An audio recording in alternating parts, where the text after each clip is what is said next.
hay tập về thì tập bất còn nứng có trong mơ rương thế có trong mơ một tha nà kê ណាគេ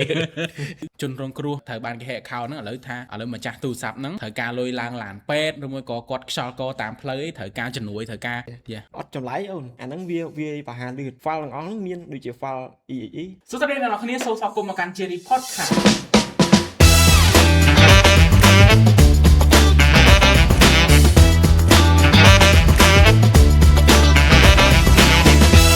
តែយើងនឹងមកនិយាយទៅលើប្រធានបទដែលកំពុងតែជួបប្រទះប្រចាំថ្ងៃដែលអ្នកគ្រប់គ្នាអ្នកខ្លះទៀតដឹងហើយអ្នកខ្លះទៀតក៏គាត់អត់ដឹងដែរថាអារឿងហ្នឹងគឺគ្រោះថ្នាក់ប៉ុណ្ណាសម្រាប់ខ្លួនគាត់បញ្ហាហ្នឹងមានដូចជាចុច link ដើម្បីមើលរឿង survey 2-3 នាទីមកបងដើម្បីឈ្នះ iPhone 17 Pro Max ឬមួយក៏ឈ្នះលុយហើយឬមួយក៏មកឲ្យជួយបើក file ខ្ញុំមួយមកព្រោះ file ហ្នឹងខ្ញុំបើកអត់ចេញទេតែហ៊ានយើងចុចប៉ក់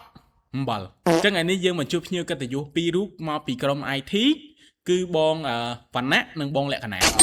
ខ្ញុំបាទឈ្មោះវីលក្ខណៈជា IT support officer នៅក្នុងក្រុមហ៊ុន Cherry សួស្តីអ្នកនរគ្នាខ្ញុំវណ្ណៈជា IT support officer នៅក្រុមហ៊ុន Cherry អូខេអញ្ចឹង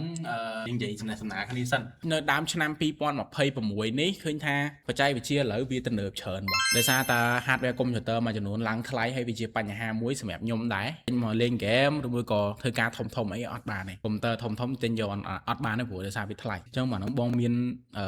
ដឹងអីតាក់ទងមួយនឹងបញ្ហានឹងខ្លះអត់អូខេហ្នឹងហើយដោយសារតែមួយរយៈនេះ M.2 GPU RAM អីហ្នឹងវាឡើងថ្លៃដោយសារតែគេយក chip មួយចំនួនហ្នឹងយកទៅ run AI ប៉ុន្តែអត់ដល់ចំនួន mining ទេ mining វាថ្លៃជាងអូខេអញ្ចឹង AI យើងទុកមួយឡែកសិនណាបងចាំ episode ក្រោយយើងជួបគ្នាមួយសារទៀតបកស្រាយឲ្យកាន់តែលម្អិតជាមួយនឹងអាបញ្ហាហ្នឹងយើងឈានមកចូលមក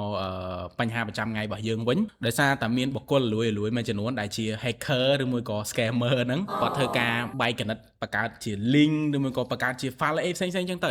ហើយមានទាំងមិត្តភ័ក្តិរបស់ខ្ញុំ2-3នាក់ដែរត្រូវបានខូច account Telegram ដោយសារតែចង់មើលរឿងតាម Telegram អញ្ចឹងគេឲ្យ account ពួកគាត់អញ្ចឹងបងវណ្ណៈបញ្ហាហ្នឹងគេហៅថាវិធីសាស្ត្រអីគេអរគុណកដាអញ្ចឹងវិធីសាស្ត្រហ្នឹងគេហៅថា phishing ឬក៏បកប្រែថាដាក់នុយគេប្រើវិធីដូចជា send video ឬ send រឿងទៅតាម Telegram ឬក៏គេហៅថា send link ដែល link ហ្នឹងមានបង្កប់នៅមេរោគវាអំណោយផលមែនទែនដោយបុគ្គល hacker ហ្នឹងគាត់ឲ្យយើងហ្នឹងចុចទៅលើ link ឬក៏បើក file ណាមួយអញ្ចឹងទៅដើម្បីទទួលបាននៅ password social media account យើង bank account នេះហ្នឹងហើយនឹង data មួយចំនួនជាពិសេសរឿង privacy របស់យើងបើសិនជាគាត់ control ទៅលើ computer ឬក៏ទូរស័ព្ទដៃយើងបានបាទអញ្ចឹងរឿងហ្នឹងវាគ្រោះថ្នាក់ដែរអញ្ចឹងខ្ញុំចង់សួរបកទៅបងវិញថាបច្ចេកទេស phishing ហ្នឹងភាគច្រើនគេធ្វើមិនបច្ចេកទេស phishing ហ្នឹងវាមានច្រើនមែនតើកាលកដាលើកឡើងមុនហ្នឹងអញ្ចឹងអ្នកគ្រប់គ្នាជួយចិត្តមើលរឿងតាម Telegram អីចឹងទៅតែប៉ុតរបៀបហ្នឹងចេះ scammer ទាំងអស់ហ្នឹងគេផ្ញើដូចជា file មួយឬក៏ជា link ដើម្បីឲ្យយើងចូលទៅមើលឬក៏ក្នុង file ហ្នឹងគេទៅសេថារឿងថ្មីអីចឹងទៅអូខេយេហើយដល់ពេលតែប៉ុតគាត់ហ្នឹងក៏អត់ចង់មើលរឿងទេគាត់ចង់មើលមុខថាណាគេចង់ដឹងថាមុខណាគេណាគេអាស្ទីលហ្នឹងអញត្រាប់អញវាយ2-3នាក់ឯងអញ្ចឹងបាត់បង់ព័ត៌មានទៅជិញចុចទៅយើងបើកទៅគឺអត់មានចេញអីទេអញ្ចឹង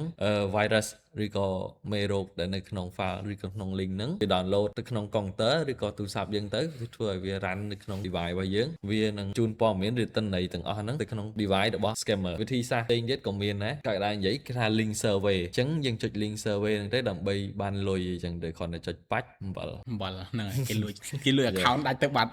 អាហ្នឹងអាទុនសាយក៏រត់ trade ក៏រួច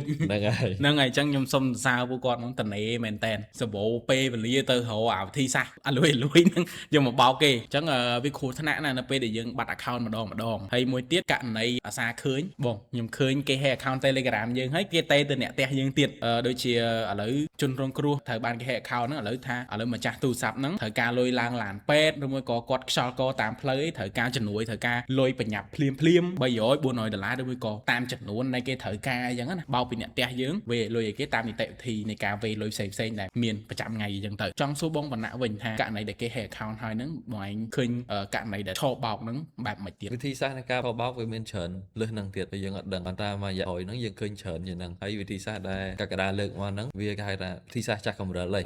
បោកបានពីមុនវាមានច្រើនទៀតដូចជាទៅថាអ្នកឯងអត់បានបង់ធនាគារបង់ប៉ុណ្ណេះទៅខាងលោកគ្រូ CEO ហ្នឹងគាត់ជួយដោះស្រាយឲ្យអញ្ចឹងណាឥឡូវហ្នឹងយើងដឹងហើយថាអាការដែលគេ hack account យើងបានអញ្ចឹងទៅគេយក account យើងហ្នឹងឆាតទៅមិត្តភ័ក្តិដោយសារតែឆាតទៅអ្នកផ្ទះទៅអ្នកផ្ទះវាសូវបោកបានច្រើនដូចមុន មុននេះគេដឹងច្រើនជាងពេលដែល scammer ឆាតទៅគាត់ត្រូវការលុយបន្ទាន់ដោះស្រាយ2ថ្ងៃឬក៏ខ្ចី10វាស្អែកសងអីចឹងទៅប្រកាសថាមិត្តភក្តិយើងគាត់នឹងឲ្យហើយសំបីតែអ្នកផ្ទះក៏ដោយ ចឹងវាគ្រោះថ្នាក់ដែរ វាគ្រោះថ្នាក់ ហ្នឹងហើយបើសិនតែយើងបាត់ account បាត់អីចឹងវាមិនមែនយើងមួយដែលស្រួលទេយើងស្ដាយរបស់យើងប្រើហើយវាយកអារបស់យើងដែលយើងប្រើប្រចាំថ្ងៃហ្នឹងយកទៅបោកអ្នកផ្ទះយើងទៀតធ្វើបង្ងើចឹងទៅអាអ្នកម្ចាស់ account អត់ដឹងអីសោះអូខេខ្ញុំសួរទៅកាន់បងលក្ខណៈវិញមកស្ដាប់គេឡើងចំហមាត់ឯនោះ ចឹងបងអាសាឃើញវិធីសាស្ត្រអីផ្សេងក្រៅពីពួកខ្ញុំអត់ អូខេកាក់ដែរអីដែលបងអាសាឃើញគឺលក្ខណៈ file ខ្ញុំអាសានេះយើងចម្លែក អត់ចម្លែកអូនអាហ្នឹងវាប្រហែលលឿន file ទាំងអស់ហ្នឹងមានដូចជា file exe.c ដែលជា file មេរោគជាប្រភេទ malware ហើយវិធីសាស្ត្រដែលគេធ្វើស៊ីហ្នឹងគឺគេបន្លំខ្លួនជាយើង អូខេ ស្គាល់យើងដើម្បីគេបង្កើត account ថ្មីមួយហើយគេថាបើក file ហ្នឹងអត់ចេញអញ្ចឹងគេឲ្យយើងជួយបើក file បន្តិចមើលហើយអា file ហ្នឹងគឺ file មេរោគ malware អញ្ចឹងវាទៅស៊ី data របស់យើង បងនិយាយ mention ពីដើមមក file zip ហ្នឹងអាសាឃើញគេ troll ច្រើនហើយមួយទៀត file exe អូអាហ្នឹងតាំងជំនាន់ដើមមកឲ្យអ្នកលេង game crack គឺស្គាល់ច្បាស់ហ្មង pro លេង game crack គឺស្គាល់ច្បាស់ហ្មងអញ្ចឹងចូលដល់សំណួរចុងក្រោយតែតាក់ទងជាមួយនឹងករណីដែលយើងហួសពេលអាហ្នឹងយើងមានវិធីសាស្ត្រអីដើម្បីការពារខ្លួនវិញណាបកក្រោយវិញ អូខេសំណួរល្អកាក់ដែរយើងកុំអានស្លន់វិធីសាស្ត្រទី1គេហៅ step 1គឺយើង disconnect internet យើងចាឬយើងដកដូចភ្លើងភ្លាមក៏បានដែរសឹងតែដក បាទ ហើយចំណុចទី2ហើយ step 2យើងអាចផ្លាស់ប្ដូរនៅ platform social media របស់យើងទាំងអស់ដូច Facebook Gmail អីផ្សេងៗហ្នឹងយើងអាចផ្លាស់ប្ដូរវាទៅ password ទេបង អូខេហើយចំណុចទី3គឺយើង